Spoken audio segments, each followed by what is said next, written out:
Hello, good morning, hola, how are you doing this fabulous Friday? Do me a huge favor, while we're waiting for this to get kicked off, put a note in the comments below where you're joining us from.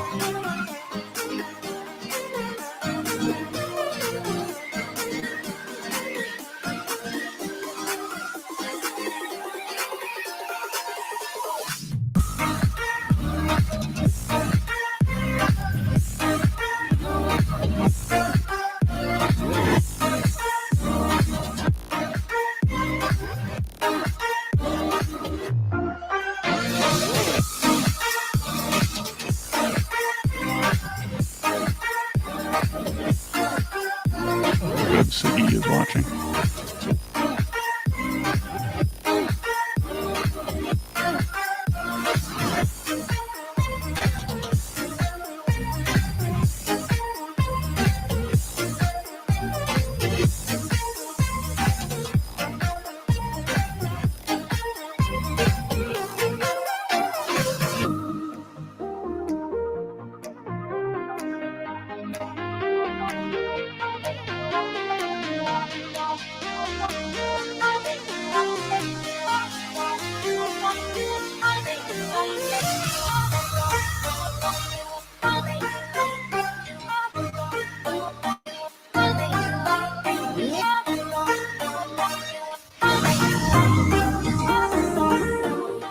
I don't want to spoil the surprise, but it looks like we have a celebrity with us today. He just joined in the comments section. Who's that gonna be? Let me know who is joining from the comments in the comments below.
Less than a minute to go. Hello, good morning, everybody. We want to see who's here, how far this live stream is going, so let us know who you are in the comments below.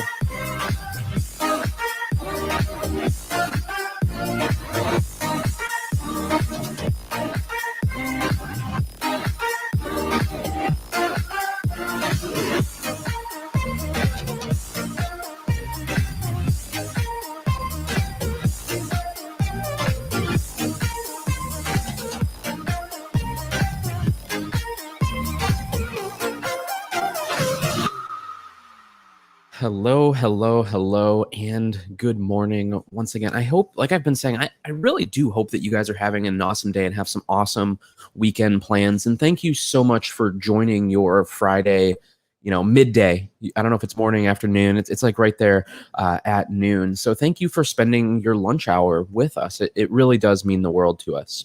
So when I say us, I mean my trusty co-host, Mr. Mike Vrobel. How are we doing today, sir? I'm doing good. TJ, how are you? Excellent. I am doing well, ready for the weekend, but I want to cover, there's so much news this week, and I'm excited to kind of go through some of this stuff. Before we get to it, though, I do want to say hello to a few people. So hello, Mr. Jim Summers. Hello. Hope you're having a great day. Chilling out there in Wadsworth, waiting for your new D5. Congrats on the new toy. That's awesome. Les Greenberg, hello from Beechwood. Hello, Les. Hope you are doing well. We have a Facebook user from Lorraine. So hello, Facebook user from Lorraine. Thank you so much for joining us. We do appreciate it. And I did allude to a celebrity being here. Mr. Tech Gear Talk is all the way from Cleveland Heights. And the reason I say celebrity is because I wanted to say congrats on hitting 100,000 subscribers on YouTube. I don't remember if I said that last week, but congrats, my friend. I know you put so much time into your channel to grow your channel, and I just wanted to publicly say congrats on hitting that big milestone. Now your celebrity status, at least you are with us. At least you are with us. So I did want to kind of cover a few things before we get started into our news block. A new segment that we are going to start talking about is the Creator of the Week. So this week it is Doris Britton. She had some awesome photos on Instagram, as well as some of the stuff from the President of the United States being here yesterday. So again, this is kind of our just ode to our listeners, watchers, friends of Pixel Connection here on the show, and saying, congrats to the, or congrats on these awesome photos. I enjoyed watching them, and I didn't get a chance to go down there. So thank you for bringing that to us. So yes, Doris, good, great photos. Also, I wanted to let you know about the Talking Pixels podcast. This, Abby, do we have one going live this week? We do. We have a show going live this week. It's every other week, and that's what it kind of gets mixed up in my head.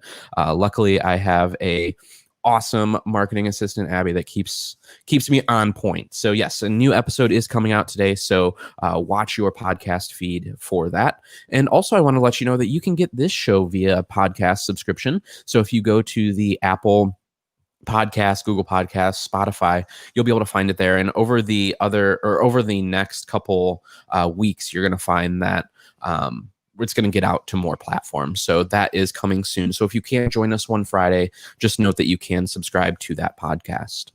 Some housekeeping notes here at the store. We are open every day but Sunday, 10 to 7 Monday through Friday, and 10 to 5 on Saturday. We offer curbside pickup still. So if you don't save coming in, we get it. And then also we have shipping on thousands of items on our website. So if you do come into store, a few things to expect. And this is the stuff that I go over every week. I'm going to summarize this slide by saying we are taking the health concerns very seriously, and we are wiping everything down. We are doing our part. We are requiring masks when you're in the store. We did that even before the mask mandate. So again, we want to make sure everybody is comfortable when they are here. So what are our goals for today? Number one is to update you on the photography related news that you might have missed. There's a lot going on in the news world, and obviously, the things that we cover don't tend to show up on the Fox 8 News, just after dinner. So we've kind of taken that on as our job, or as our goal is to share what's going on in the photography world, and then have some conversation live, and just get feedback from you guys, the listeners, on what is going on and if you're excited about it. Also, I want to pull you away from the fear, uncertainty, and the doubt. We want to pull you away from the fear, uncertainty, and doubt that is going on in the world, and remind you that there is this awesome industry, the photography industry, that has the ability to pull you away from a lot of that negative stuff that's happening. And then also get you motivated to try something new, something outside your comfort zone. You'll notice that we start with the news, and then we jump over to that inspiration section, and that's because we want you to try something new. We want you to try some astrophotography. We want you to be inspired by others before you. So again, it's not just a news show. It's really just a news show, rumor show, and get you inspired to create this weekend. So let's jump into the news. So what is going on here, Mr. Vrobel? Olympus isn't dead. They have Not dead new yet. they have some new stuff. I feel like we should have the bring out your dead like every time Exactly. we talk about Olympus. But it I'm looks just like they resting my announced a eyes, new one. really. What's that? I'm just resting my eyes. Exactly. So Olympus releases the EM10 Mark IV and a 100 to 400, which I think the latter is the bigger announcement here. But let's go ahead and jump into the EM10 Mark IV. What kind of changes are you excited for? Because I didn't see very much on that. Well, the big one is that this camera has been it's to back up a second. This is Olympus's entry-level camera. It's their least expensive one, trying to get you into their system. And it's been using what was standard 16 megapixel micro four thirds sensor that's been around forever. I mean, I was a micro four thirds user 5-ish years ago, and that was the sensor. Most of the other cameras in the micro four thirds world have moved up to this 20 megapixel sensor, and it feels like they are finally doing that. They're getting it up to the same sensor that everybody else is using. So if you like this camera, it's a reasonable upgrade to spend a little more to get the extra megapixels. Yeah. They also added a flip screen that part I don't get, because instead of flipping out to the side, it flips under the bottom.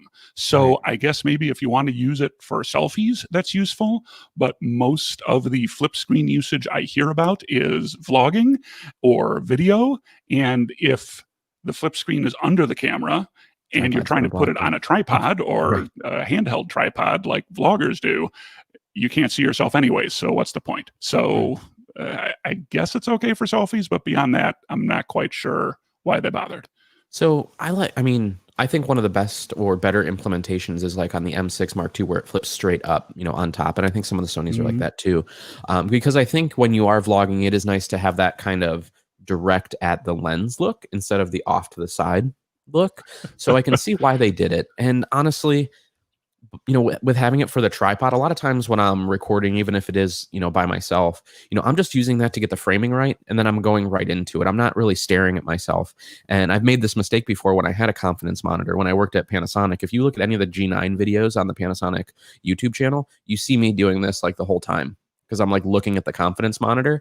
So I'm going to give maybe even some props to this kind of style for me, because, it would allow me to line up my shot, because even if the tripod's there, like a small tripod, like I'm still going to see myself. So I can get it lined up, and then I'm less likely to just focus on myself. I'm more likely to talk to the lens, directly to it. So kind of cool. We'll see. And again, this is a camera that is, tends to be for, more still selfies, in that, it's a little bit lower. Instead of you doing this, you're looking down a little more maybe.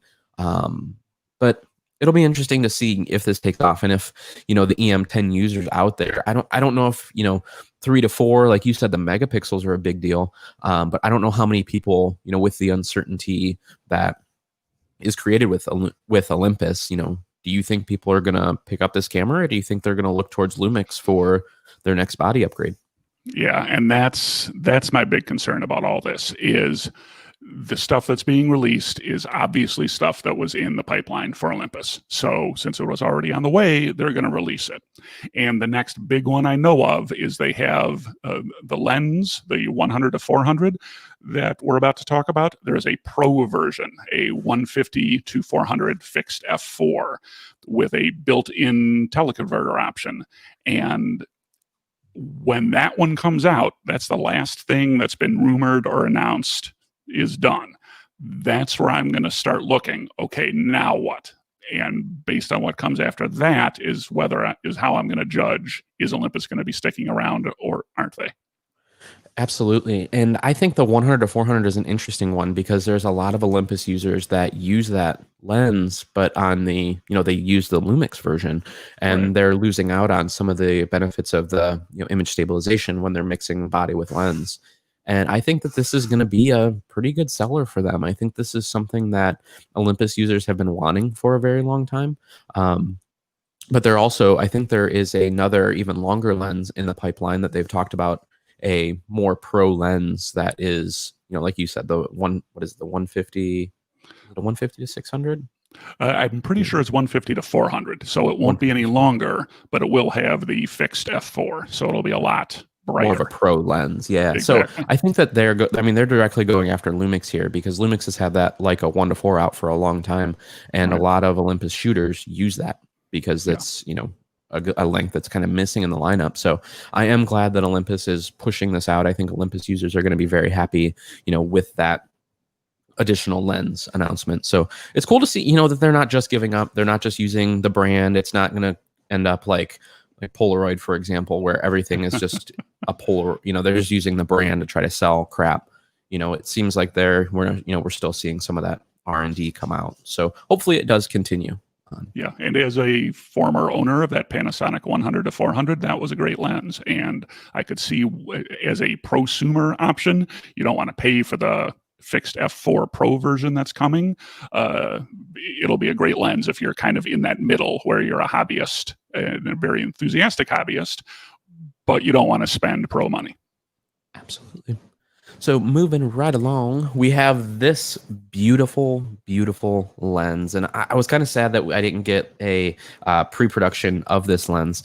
So, we do get from time to time, we will get, manufacturers that will send us, stuff to review and get hands-on with. But this lens is, for the L mount system, this is a big deal. Sigma is pushing the boundaries as far as lens design with this latest lens. And this latest lens is it's a new design of the art lens, the 85-1.4, and it's more compact, more like I believe it's the 45 millimeter.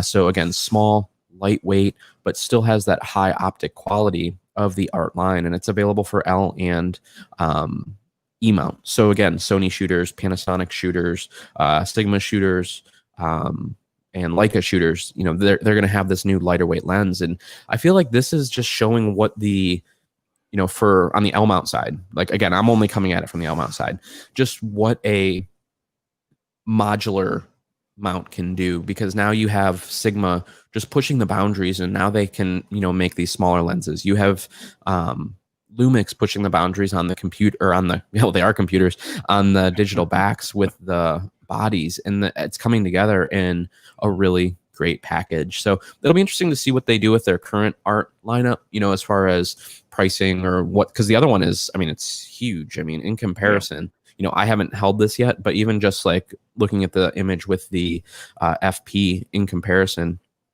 it's much, much smaller. And the previous version was like the regular art with the MC11 on the bottom. It was like welded on there. This is a whole new redesign, and it's also more of a new design aesthetic too, where it has the control ring on it for the aperture, similar to a lot of the Fuji lenses. So again, I'm super excited for this lens. I can't wait to actually see it here in store. And we do have those available for pre-order on our website. But again, super excited about this. Yeah, one. and the specs are pretty impressive of what they've done to this lens. Is it went from, the current version is 2.5 pounds.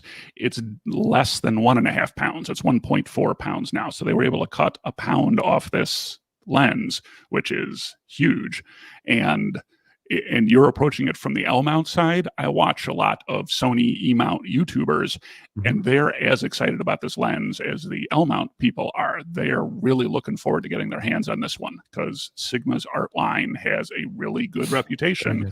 And now that they're actually designing lenses for the narrower flange distance and new mounts of that mirrorless gives them, they can theoretically redesign all of those fantastic art lenses to be much more compact. It's awesome. I love it, love it, love it. Props to Sigma for that. I think that's going to be a hot lens. Speaking of hot lenses, the Tamron is now developing a compact 70 to 300. It's a 4.5 to 6.3 for E-mount. So what do you think about this? I've never been a huge all-in-one lens shooter other than the 12 to 100 from Olympus when I shot Olympus. What are your thoughts on this?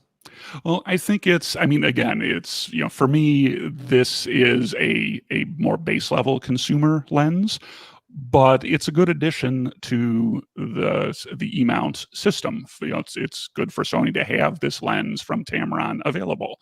And this is where I think it's interesting how Sigma and Tamron are approaching the third-party lens market, where in the past, when I started shooting, third-party lenses were kind of like a no-go area. There were the occasional ones that people thought were good, but by and large, it was like, no, buy the manufacturer's glass, buy first-party, you'll regret it otherwise. Right. The Sigma art line changed that. They went out and they made, it's like the old project management thing. You can have it good, you can have it fast, or you can have it cheap. Pick two. And Right. Sigma said, we want it good as we can possibly make it. Mm-hmm. And they're still coming in cheaper than the manufacturer glass doing that. And those Sigma art lenses are, they're as well respected as the first party stuff is nowadays. Tamron is taking a similar approach, but they're breaking up those three choices a little differently. Their recent E-mount lenses, it's the 17 to 28, the 28 to 75, and the 70 to 180, where they made them very high optically. The optical quality is very high, but they cut corners on the sizes. Those don't quite line up with the sizes you're used to hearing for the Trinity of f2.8 lenses, because that let them make them smaller and lighter and cheaper. And they made more of a trade-off. Instead of saying, well, we're gonna pick two of the three, is we're gonna shrink all of the three a little to get the price down and to get the size down. And everything I've heard about that series of lenses has been very Phenomenal. good. Yes. Yeah. And I think, didn't you just review their new 28 to 200 zoom? We did. Yeah, and I was really, really surprised because, again, having not been a all-in-one shooter myself, and then to get this, and review it a little bit, it was nice just to have a single lens to go out and shoot. I mean, it was, I took it around Ashland, which is, the closest city that I live, and just, wandered around, but then went over to a friend's house and photographed, his kiddos playing just before sunset. Mm. And it was nice because it was, wide enough, but still long enough. And I didn't really feel like I was, giving up anything as far as like the low light quality, because, the Sony sensors are just so good with low light that I can bump up that ISO and not even worry about it. So, and again, at 200 millimeters, you're going to get the compression. So you're going to get that blurry background when you're, all the way in there. So again, it kind of changed me a little bit, that if I was going on a trip, right now, I would probably look more towards some of these, all-in-one lenses, because again, I've always been of the mentality, if it's easy, I'll do it. So again, this allows me to carry, one lens, or even if I just got like an A7 II and this lens, and that's my car camera. You know what I mean? So if I'm driving on the road and I see a bunch of deer like huddled up, cool, I have it. Or, the water spouts that happened last week, like I could run over there and be wide at 28 and see it all, but then zoom in even closer to be able to have 200. So I could definitely see this being like a car camera or a car lens as well. And that's the same with this, with the 70 to 300. I can see where people, especially if they already have either a kit lens or a 24 to 70, where this can pick up and be like, hey, I really just need to get out to 300 and I don't want to spend a lot of money. And what they've done here is, like you said, they've kept it nice and compact. So again, I love what Tamron's doing. I love what Sigma's doing, because like you said, they're no longer second-class citizens. They are primary. They're right up there with, and sometimes better than, the manufacturer's glass. So again, the quality for this new stuff is just impeccable. Huge fan. What is not impeccable when it comes to quality is Canon's security quality, because if you've gone over to the Canon website the last couple days, it'll say that their heads aren't in the clouds. We're just improving our corporate site. And some might think, wow, thank you, Canon. Thank you for creating just a better site for, you're getting all this press. So maybe I've never looked at Canon before. Now I'm going to their website to, check out more about that awesome R5 or that R6, or maybe this new imaging cloud that they, put out, where, cameras can automatically go there now. Well, sadly, you're not going to see any of that data, because, well, they're under a ransomware attack. So let's break this down a little bit. Mr. Robel, you are the tech guy, the techier guy in the room when it comes to this kind of stuff. What exactly happened here? Yeah. So in my day job, I am a computer programmer for a large financial firm. And what happened is they got hit by a ransomware attack. And Maze ransomware is a particularly nasty version of this. But the basics are, it's a virus, gets onto your computer, and then in the background, it starts compressing. Encrypting everything on your hard drive. And when it's done with your whole hard drive, it pops up a window saying, hey, you've been encrypted. If you want your data back, send Bitcoin to fill in random website here. Well, they were, or I guess Bitcoin address or however Bitcoin works. I'm a little unclear on the details of that, but they are encrypting your data and basically charging you ransom money to get it back, hence ransomware. The interesting thing about Maze ransomware is before it encrypts it, it copies it off to Maze's servers. So they have stolen 10 terabytes of Canon's data and then encrypted it and then told Canon, pay up or your data gets it. And this is not good for Canon. And ransomware has been an issue across the world for years now, but this is a particularly nasty strain, and Canon is obviously still struggling because their website's been showing those cute little balloons for 3 days now, I think, and no sign of it coming back. So this is not good for Canon. And just to be clear, this is not like a virus that, they can run, McAfee or Norton or Kaspersky, on their servers. I mean, this is literally like someone coming into your house, taking your furniture, putting locks around it and saying, you can't have this back. Like, you can't even cut the locks. It's encrypted and they're the only ones that know the key. So when, my previous career in IT, in school systems, there were large school systems that were hit with these as well. And it's financial data, it's student records, it's, all that. And then there's no way to go around it. It's not like you can, hire somebody. I mean, you're going to be there for years trying to crack this encryption. So, it is scary. The light at the end of the tunnel, I guess, that at least that's what I've been told from other people that deal more with security, is a lot of times with ransomware that, you do pay that ransom and then you do get that data back because they want to keep people paying. But again, it's like that whole "we don't negotiate with terrorists" thing. Will Canon be forced to do that? Do they have backups of all this data? That hopefully is not, messed up. But again, this is not just the image.canon, their cloud, backup software. I mean, this is if you go try to create a Canon repair. That's what we noticed yesterday. We were creating one of our repairs to send out and we couldn't even do that. So again, this is widespread across Canon servers. This isn't isolated to just one area.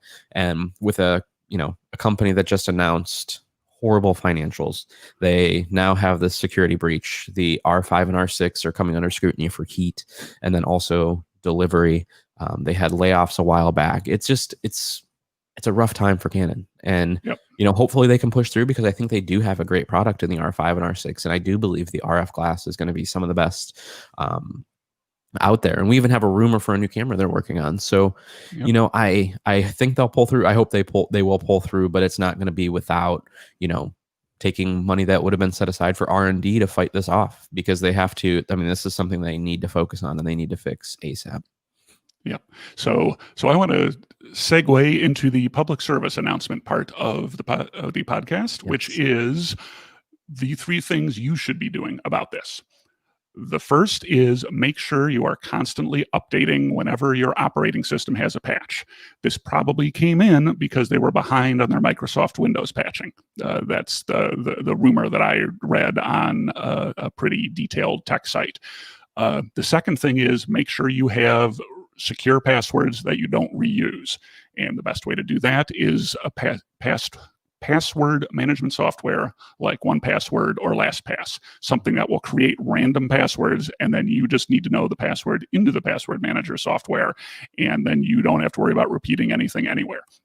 But third, and most important, is backup, backup, backup.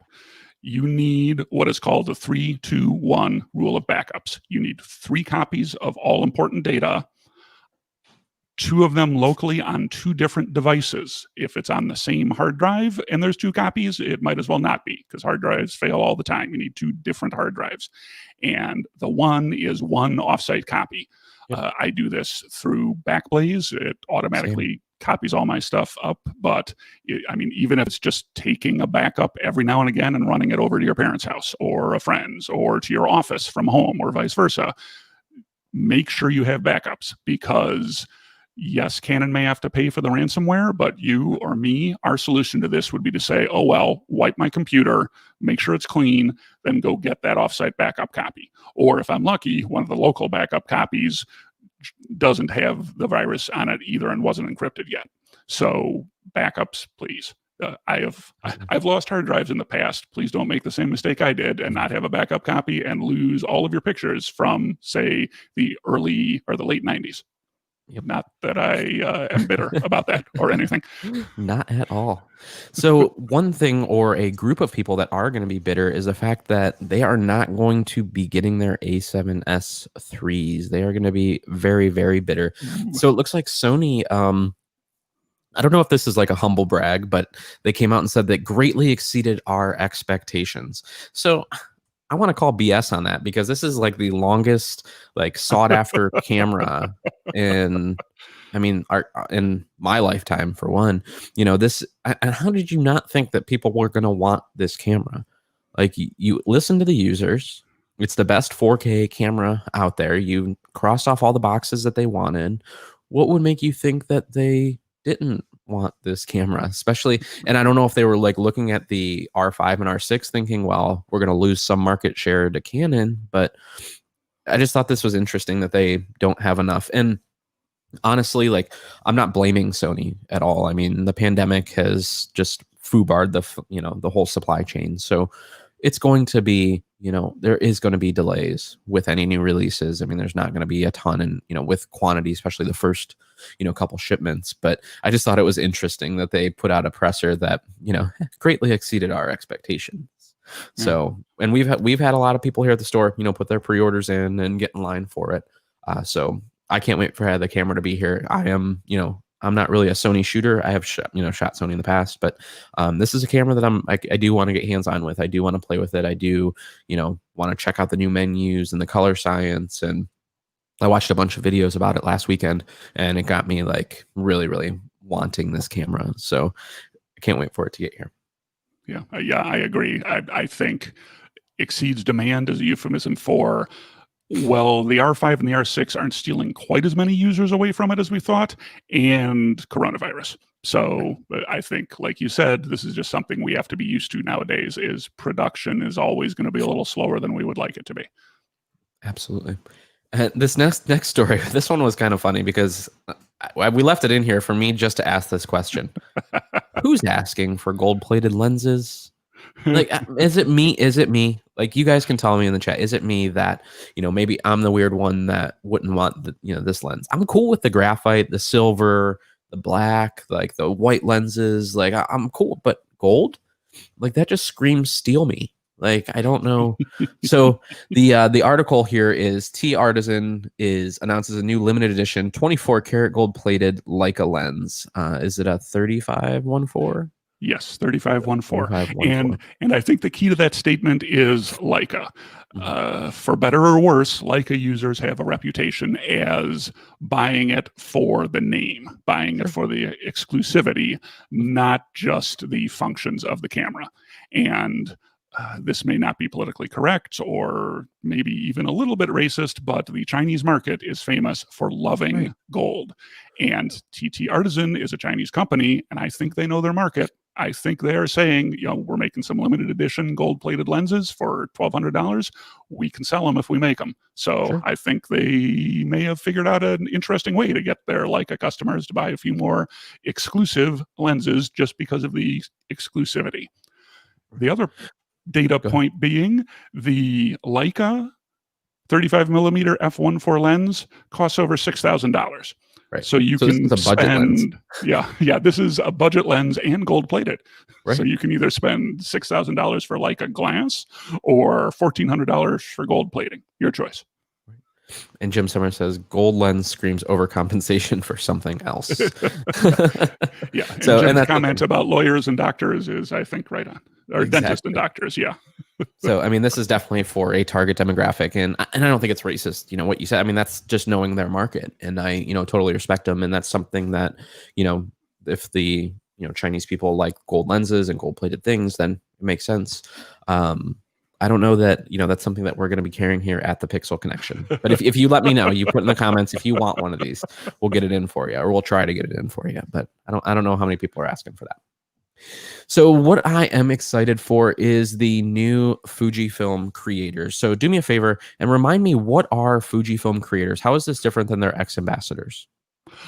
This is the start of their new system that has 3 levels, I believe. And you're going to have to remind me because I didn't get a chance to look at this before I started, but I think creators is the top level where ambassadors are now creators. And I think they announced we are picking a more diverse group to be the first group of creators. And I think they keep creators, or you get the creator label, for about 4 years, and then they're going to rotate a new group through based on the 2 other steps in their system. You can sign up to be, they were all C's, and I'm bad when all the same I think letters it's at the beginning. collaborator, Yeah, there we go. Creator, and something else. Yeah. And so you start as a collaborator and you move up to the next step. And if they like your work and what you're doing, they will invite you to this step. And they chose to short circuit that because of all of the focus on diversity. And I think it's a good thing. I think Absolutely. the people representing the brands could use a little diversity compared to what they are now. So good for Fuji. And having worked, with a major manufacturer before and worked closely with ambassadors, a lot of the ambassadors were there for, a long time. And we would get asked all the time, how do I become, at the time, Lumix Luminary or an ambassador? And it was like, there was no real formal even process per se. It was, this is the person that you need to contact, and you can submit this link. And now I like Fuji because they've actually like set up a dedicated, it's more of like an artist in residence program. And I think that is super important because the creators change every couple years. And even if, as I look back through my own like Instagram feed, my look, my aesthetic, what I was photographing changes over time. So I think it's awesome that they're doing this more of a residency program. And a couple that we were excited for, Aaron Anderson is on there. He's one of the speakers for PhotoFest. Super awesome guy. But he actually just did an ad campaign, I want to say with I'll butcher this, but I think it was with the Olympics, Winter Olympics. And he was using the Fuji GFX, for that. So awesome. If you haven't checked out his work, it's dynamite. Go check, go to Instagram and look up Aaron Anderson Visuals.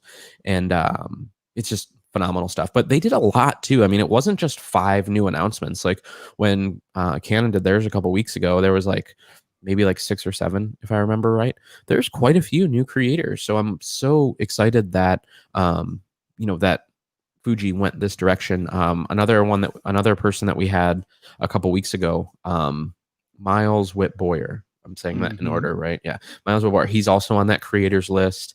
Good for him.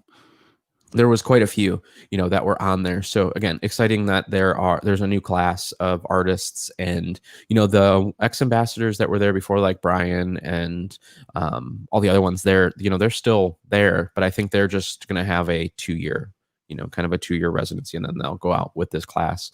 I believe, I don't know that for sure, but I would assume that that's the kind of the rotation that's going to happen. So again, really cool. And I think it's an inspiration too, that, you can get to this level, and I like how, Fuji is kind of, it's like a grooming process to get you used to working with them and then, move up to that next level. So very, very cool.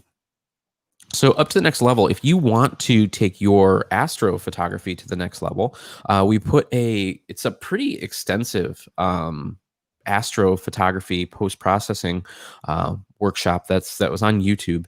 And right now we're in like the perfect month for astro because it's going to be, correct me if I'm wrong, it's going to be straight above us here in the northern hemisphere. So it's going to be a little bit easier to photograph this upcoming weekend.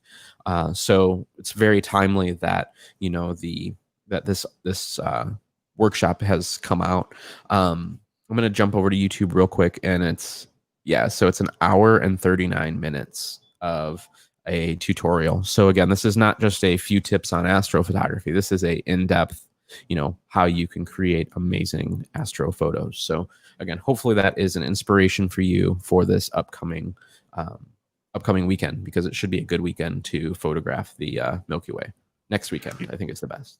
not this Yeah, weekend. But and next weekend. I was trying to do that a few weeks ago and got some decent shots of the Comet Neowise, and was looking around for this kind of information on YouTube. So I wish I had had this a couple weeks ago when I was processing my photos, and I think I'm going to watch it and then maybe head back into Capture One and see what I can do.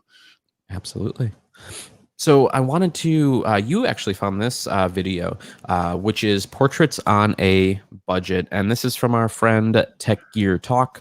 So he basically takes you through and how you can create awesome photos with probably gear that you already have. So again, take a look at his YouTube channel. That is Tech Gear Talk, for some great reviews, but also great instructional content as well. Yeah, And then he has been doing some really good work on his channel, and I've really been enjoying it. And he's a regular watcher and or listener. So friend of the podcast, Sagi, is we're shouting out to you here. Yep, and I included this because it's a great example of, he's using a Canon SL2, which is I think like a year or two old version of the Rebel, with a fantastic plastic 50 f1.8 and Godox light and a cheap umbrella, and getting some great shots and showing that yes, expensive gear is good and it helps in the edges, but if you know what you're doing and you know your kit, you can get some great shots with a lot less money, or great shots with what you already own. So thank you for the inspiration, Sigi. Absolutely. And I did want to call out Jim. Said, next weekend is the new moon, which is what I thought. So next weekend, it will be a great time to shoot some astrophotography. But leading into next week, I mean, the moon's going to be obviously going towards new moon. So you can, start, if it's a clear night, start seeing where it's going to show up. So that way you can plan your astro shoot. And then apps like Photo Pills will definitely help you also kind of align. It allows to use like VR, so where it's going to be, and you can line up stuff. So I actually have an old pickup truck in my backyard that I want to do a astro, or have the galaxy kind of behind it. So I've been working up to. I've only done like one astro shoot, and I didn't get like the Milky Way. It was just stars like in my life. So it's been my goal this summer, anytime I see a clear night, to get out there and do some shooting. So somebody that has, okay, I'm going to stop with the segues. You guys get it. So Pete Souza, and he was a couple different presidents photographer, but he came out with a new documentary, The Way I See It. And I watched the trailer for it earlier this week. And again, his stuff has always been really inspirational. I've really liked how transparent, he made the White House seem during President Barack Obama's terms there. So it's awesome to see that he's, coming out with this documentary. Also, it's interesting who it's being put on by. I think there is a bit of a political bias towards this. I think it's MSNBC Pictures. But again, I still want to see, and follow. This is just going to be even more behind the scenes of, a job that, it's probably one of the most sought after photography jobs, especially if you're in photojournalism, to go after. So I don't know when it launches. I don't know the actual release date for the documentary, but do yourself a favor and go check out the official trailer. Yeah, Pete Souza's work was impressive. I don't know if it's photojournalism or candid or something, but the shots he was able to capture behind the scenes in the White House were amazing. And I always loved when a new batch of them came out. So I am definitely going to be watching this movie. And fun fact that I learned from Caitlin here at the Pixel Connection, she went to OU down in Athens, and he is he taught there for 1 year. So there is a little bit of a tie to Ohio and Ohio University. He taught there, and he's still, I think, on the record of being a professor there. But like in his downtime from like the newspaper to President Barack Obama is when he taught there. So little tie back to Ohio. There we go. So I want to let you guys know we do offer classes and workshops here, and we are ramping this up. We are all the way booking into September as far as the classes that we've been having, and they have been packed. So I did Lightroom this week, Advanced and Basic, and it actually spawned a discussion between the people that were there, the attendees, to do like a 6-hour Lightroom class. So we're working on putting that together, like an intense Lightroom workshop. So that'll be coming up. Video 101. I mean, there's a whole list of classes. So take a look over at our website. If you go to the pixelconnection.com/events or /classes, you'll be able to find those classes that are upcoming. So if you do want to learn a little more, they're there for you. And also on our YouTube channel, we do have quite a few videos there. I mean, using stuff, we have our lives at there. If you're interested even more occasion, take a look over at our YouTube. To our rumor roundup. Is this the right one? Oh, that's a drum roll. That's our news. Oh well, we'll give up on the sound effects. The rumor roundup. So what is our first rumor here, Mr. Mike Robel? The rumor is that Canon isn't just releasing full-frame cameras, that 2 of their APS-C-sized EOS M cameras are coming by the end of the year, including a flagship that I believe everyone thinks is going to be called the A7 and a M50 Mark II. M7, right? Or they're calling it the A7 or an M7? I'm sorry. I think you're right. M7. M7, okay. And right now they have the M6, they have the M5. The M5 is a little long in the tooth. The M6 Mark II just came out not too long ago. But did you mention there might be an M50 replacement as well? Yes, M50 Mark II is the other one that is rumored for the 2 camera bodies. That's interesting. So more importantly to me, though, is they also announced lenses that are coming with this, including a quote-unquote professional lens to go with that new M7 and a 85 millimeter prime to go with the M50 Mark II. And my only real complaint about this system is their lens lineup is kind of weak. They need more lenses. So I am thrilled to hear that they are adding more lenses. Yeah, and it'll be interesting too to see how this plays into, are we going to see an RF to M adapter? Are they going to be, Sony is super clean with theirs, being the, similar mount.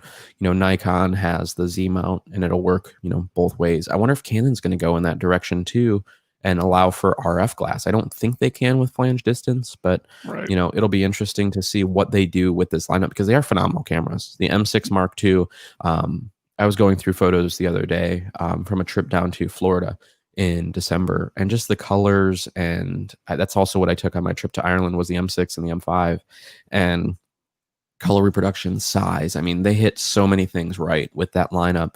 But again, people are hesitant with lenses, and I think Canon just thought people would adapt lenses, but it's like, I don't want these big EF lenses on this tiny body. Give me native glass. So, again, I hope they do come out with some, good quality, even good quality longer glass. Like I would love to see this become the 7D replacement. You know what I mean? That 7D was a very good camera, especially in the crop line for photo and video. I shot a lot of sports with it.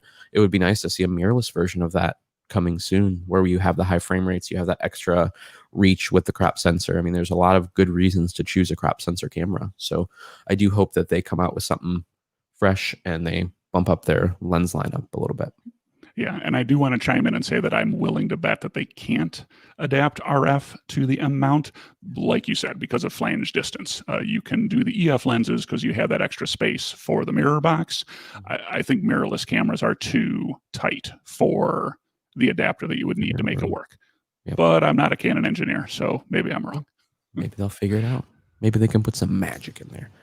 Report is Sony is launching a new entry-level full-frame mirrorless camera to compete with the RP and the Z5. So do they need to do this? It feels like, this is interesting because they have their APS-C line, the A6000s, etc.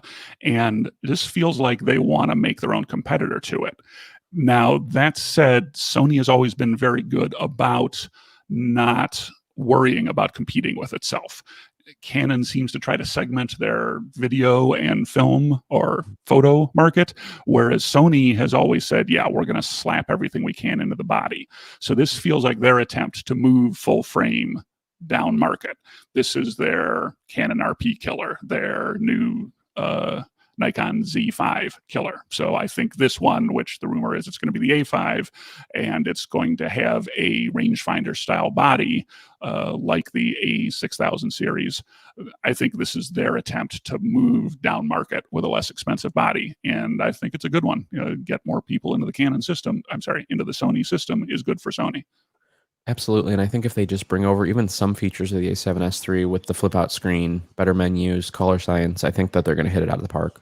I mean, there's no doubt that they're going to hit it out of the park. Moving on. So if you do hit something out of the park and you need a lens long enough to see it with your Canon RF, okay, that one was a stretch. So Canon has put out a patent for an RF 200 to 800, and this is a 6 to 8.5 lens.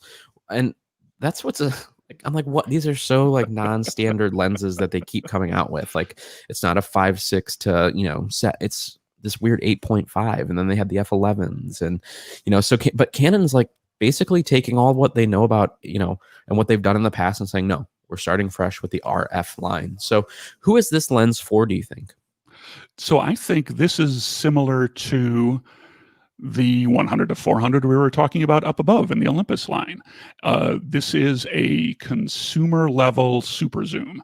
And that said, I think this goes along with the F11 lenses they just released, the 800 F11 and the 600 F11, where I don't know if someone at Canon has been envious of Olympus's long zooms doing well in the wildlife market, but it feels like they are attempting to compete with those lenses. Very long, a little slow on the consumer price points. And I think it's an interesting strategy. I mean, the 800 F11 has me tempted to buy a Canon, and I am trying to back away from my credit card when I say that, because I don't need another camera system. But as someone who likes to do some casual bird photography, that's a really compelling lens. And this is a really compelling lens for the same reason. Sure, it's not as fast as the big monster glass that you need to be a professional, but for me, shooting birds on the weekend, this would be just the thing I'd be looking for. Absolutely. And I guess I struggle with this lens a little bit because they just cannibalized their last announcements, did they not? Because this goes to 8.5. So why would I buy the 600 and the teleconverters if this doesn't use teleconverters? Yeah. But well, and I have a feeling that even though it's F11, the prime lenses are probably sharper. Just the nature of prime lenses. Yeah, sure. I guess that would be one reason. And I wanted to bring up Tech Gear Talk. Wanted to share the lenses that are coming out or rumored to come out for the EFM. They are the EFM 15. That's an f2. Love that focal length. 50 millimeter f2, 60 millimeter f4 macro needs to happen. 18 to 48, 18 to 45, and that's a 2.8 to 4 lens. And then a 100 to 300, 5.6 to 8, and that is IF, the stepping motor. STM. Yeah. And another call out to Tech Gear Talk, a friend of the show. He has some great videos on the EOS M system. So if you want to learn about it, go check him out. Absolutely. So this was an interesting one. Wasn't expecting this. This is a rumored RF mount cinema camera that is rumored to be announced. So I guess it makes sense, that they're, pushing the limits, but I don't feel like there's enough lenses for this camera or enough reason to go to this camera over like a, one of the C200s or C500, 700s. Like, why would I want to go to an RF mount cinema camera? So I think the answer is that this is Canon doing the old Wayne Gretzky quote about skating to where the puck's going to be, not where the puck is. They are committing, this is a statement of purpose. They are saying, we are going to RF class, get on board. And with this announcement, they announced an EF to RF adapter that is a speed booster so that you can use, you can increase the light available because of the 35 millimeter super 35 millimeter sensors in these cinema cameras. There's a little extra space to work with. And they also announced PL to RF, which is ARRI Alexa's mount. And so I think they're saying, going forward, RF is our mount. Time to get on board. Right. And it will allow them to stay, a little bit smaller, form factor. Again, they're more likely to be able to be used in crash cams and, larger productions, smaller footprint. But again, this isn't the first cinema camera that's using the RF mount too. I did want to point out the Komodo from Red also uses the RF mount. So maybe it is just the nature of the beast of this is the new EF mount, because EF is the most prolific mount in the world. On the cinema side, you have Sigma making cinema glass for it. You have Canon themselves have a whole line of cinema lenses. Zeiss, all the big manufacturers, they do have an EF mount for cinema glass. So it's interesting. So really all that has to happen, though, what's really cool about cinema lenses is a lot of them, they're not autofocus. So you just basically take off the mount and then put the mount that you want on there. So I think we're just going to see, a change over to you can use the native RF glass, that's fine, but I don't know that on set they're probably just going to put the RF mount now on the lenses they already have and slap them on these, and pop them on there. So it'll be cool. I love that Canon is pushing forward. This does show some level of, hey, we're committed to this line, and also committed to smaller. I mean, if you look at the specs for this, it is a much smaller cinema camera, not as small as the Sigma FP, but it is a pretty small camera that they're announcing. So I wanted to let you guys know we do have until the end of the month. We are doing free Fujifilm rentals. That should say August, not July. But if you head over to rentals.thepixelconnection.com, you'll be able to rent all the Fuji gear that we have in stock. And, maybe you want to try, getting some macro. I know Doris actually came in and tried the 80mm macro earlier this week. So all that's available for you guys. And if you do want to pick up something, and there's some great Fujifilm specials right now, especially like the X-T3, I want to say it's like $500 off. You can find all that over on our website. And Fuji is still doing tech time. So if you do book some time to get your questions answered, there is additional savings tied to that as well. Moving right along, did you know that we have camera user groups? What? That was for you, Mike. Did you know that? I actually did, since I'm a yes, heavy you user of the Ohio Fujifam group. Absolutely. We do have 3 local groups that we just love sharing photos. We post weekly challenges. So if you are, if you fall into one of these categories, whether you Lumix shooter, Olympus, or Fuji, definitely take a look at those on, just go to Facebook, type them in, you'll find them. We'll let you in. And then we are also working on a few other ones as well. So again, stay tuned for that. But it's another way just to stay in tune with other Fuji shooters, other Olympus shooters, or other, photographers in the, Northeast Ohio, actually all of Ohio, because there's some from Southern Ohio as well. So again, just a way for us to help grow the community and put like-minded users together. And if you do want the slides from today, we actually send out an email. So if you go to thepixelconnection.com and sign up for our newsletter, Abby's actually diligently working to put it together as we speak. So that does come out every Friday at 6 o'clock. So if you want that, you can sign up there or shoot us an email. We're more than happy to help you. You can go to sales@thepixelconnection.com, social@thepixelconnection.com. Give us a call, send us DM, smoke signals, whatever you need to, let us know. We are more than happy to help you out and, get you taken care of if you needed any of the links from today. So I do want to thank my co-host today, Mr. Mike Vrobel. Where can people find you online? They can find my food writing at dadcooksdinner.com or find me on all the socials at dadcooksdinner.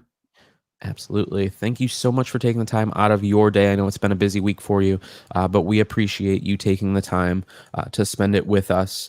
But from this point forward, I think it's time to focus on the weekend. Let's get out of here. Bye, everybody. Bye, everybody. We'll see you.